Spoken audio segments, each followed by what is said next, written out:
বাসায় যদি এত সুন্দর করে সিপি স্টাইলে চিকেন বল তৈরি করা যায়, তাহলে কেন আমরা বাজারে এত চড়া দামে কিনবো?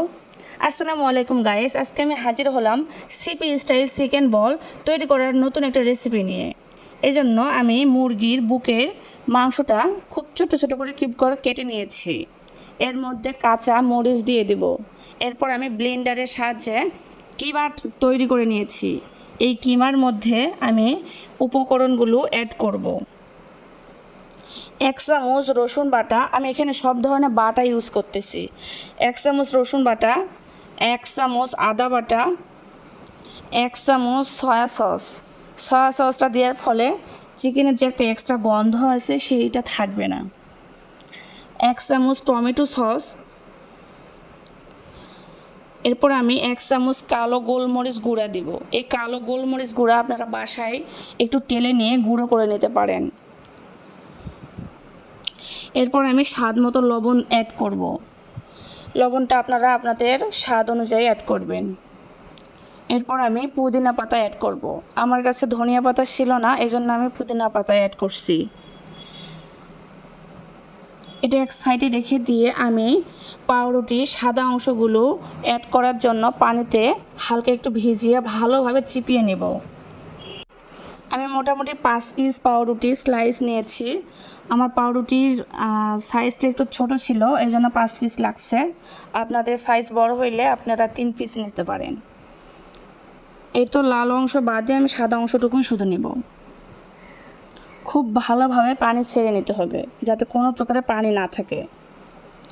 এই তো আমি 5 পিস পাউরুটি এখন আমি কিমার মধ্যে অ্যাড করব।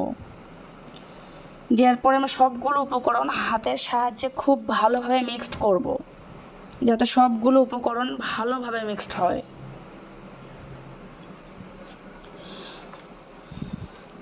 ভালোভাবে মিক্সড করার পর আমি 2 হাত ভালো করে পরিষ্কার করে নেব। এরপর 2 হাতে তেল মেখে নেব যাতে কিমাগুলো হাতে না লাগে। এই তো 2 হাতের সাহায্যে আমি খুব ভালোভাবে গোলাকার একটা শেপ দেব।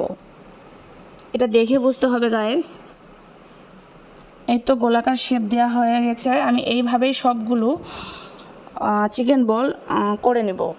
এই পর্যায়ে আমি চিকেন বলগুলো নর্মাল ফ্রিজে 2 ঘন্টার জন্য রেস্টে রাখবো।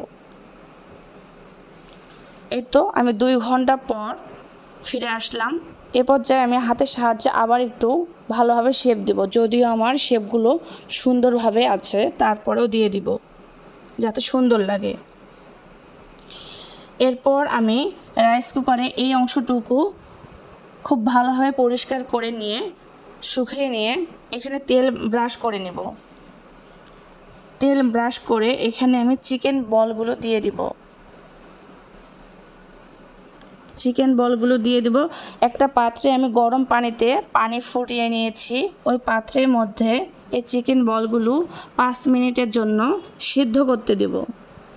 এই ভাপে চিকেন বলগুলো 5 মিনিটে সিদ্ধ হয়ে যাবে, এর বেশি সময় লাগবে না।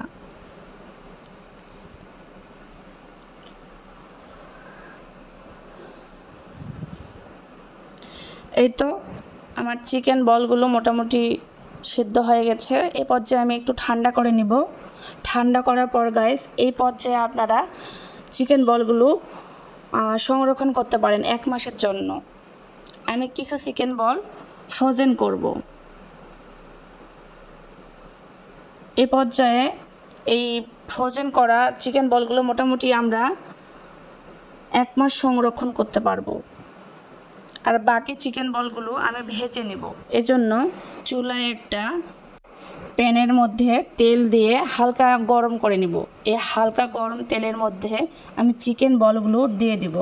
খুব বেশি গরম তেলে দিবেন না, তাহলে উপরে পাটটা হয়ে যাবে, ভেতরে কাঁচাই থেকে যাবে। এই তো হালকা গরম তেলে আমি ভেজে নেব। খুব বেশি ভাজার প্রয়োজন নেই, হালকা ব্রাউন কালার করে ভেজে নেব। এই তো আমার মোটামুটি ভাজা হয়ে গিয়েছে, আমি এখন উঠাই ফেলবো। ঘরোয়া কিছু উপকরণের সাহায্যে আমরা খুব সহজে এই চিকেন বলগুলো তৈরি করে নিতে পারি, অথচ আমরা রেস্টুরেন্টে কত চড়া দামে এটা আমরা কিনে খাই। এই তো ভালো লাগলে শেয়ার করবেন, পাশে থাকবেন। আল্লাহ হাফেজ।